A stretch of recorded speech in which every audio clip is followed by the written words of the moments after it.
ताई मला वचन दे, वचन दे की यापुढे आत्महत्येचा विचार कधीच करणार नाहीस. वचन दे अगं.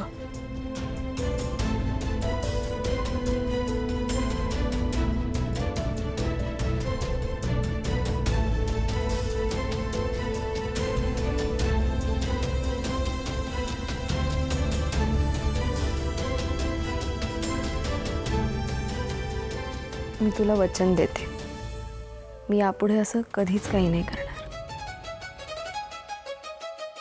लवकरात लवकर या सगळ्या गोष्टींमधून बाहेर पडे आणि तुम्हा सगळ्यांची जबाबदारी मीच घे.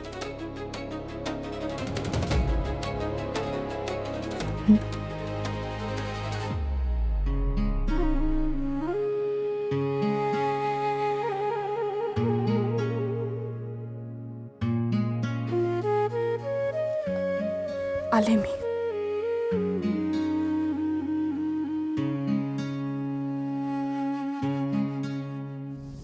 आणि सुजय, तुला आणि दादाला मी वचन देते, ज्याने तुम्हाला मारलंय त्याच्या अख्ख्या कुटुंबाला उद्ध्वस्त केल्याशिवाय मी शांत बसणार नाही. शेवटच्या क्षणी तुम्ही ज्या वेदना सहन केल्या त्याच वेदना मी जिवंतपणे रोज त्या कुटुंबाला दे. नरक करून ठेवेन मी त्यांचं आयुष्य.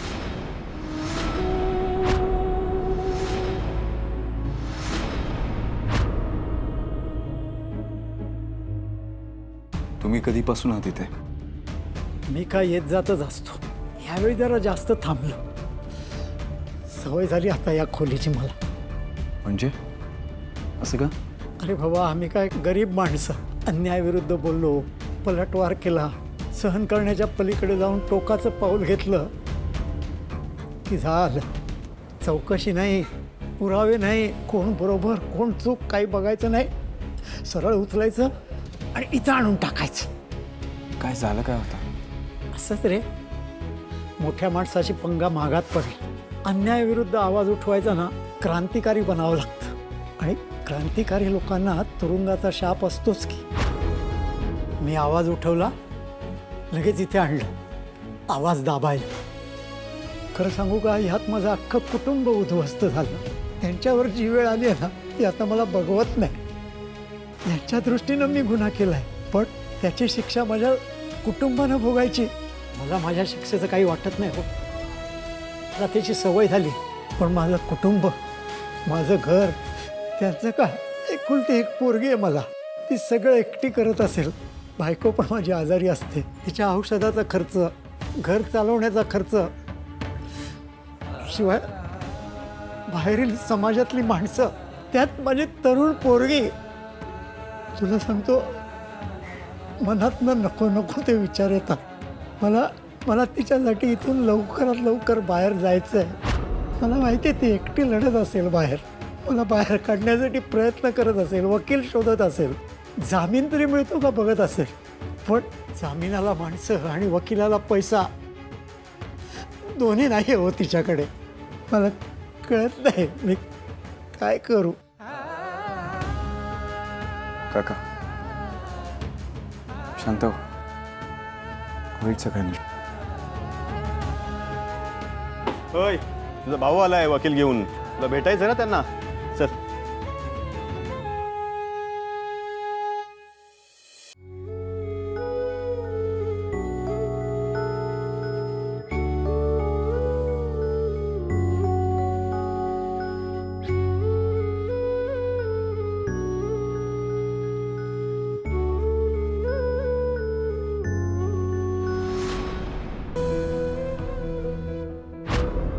प्रत्यक्ष जन्म देणारी आई तू आणि माझ्या या 3 बहिणी आईसारखी काळजी घेतात माझी.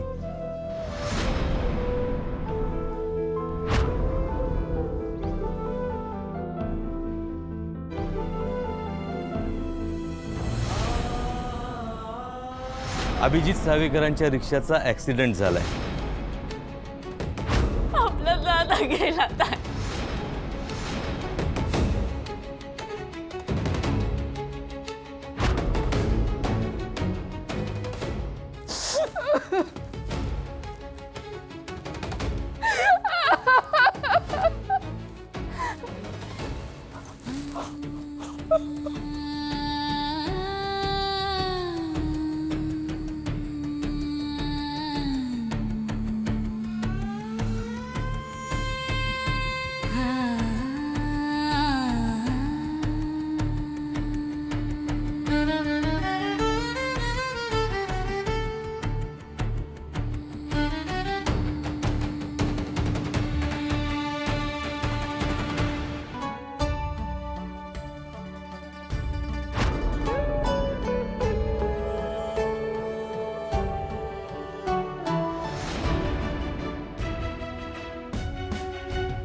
आई मी येते ग.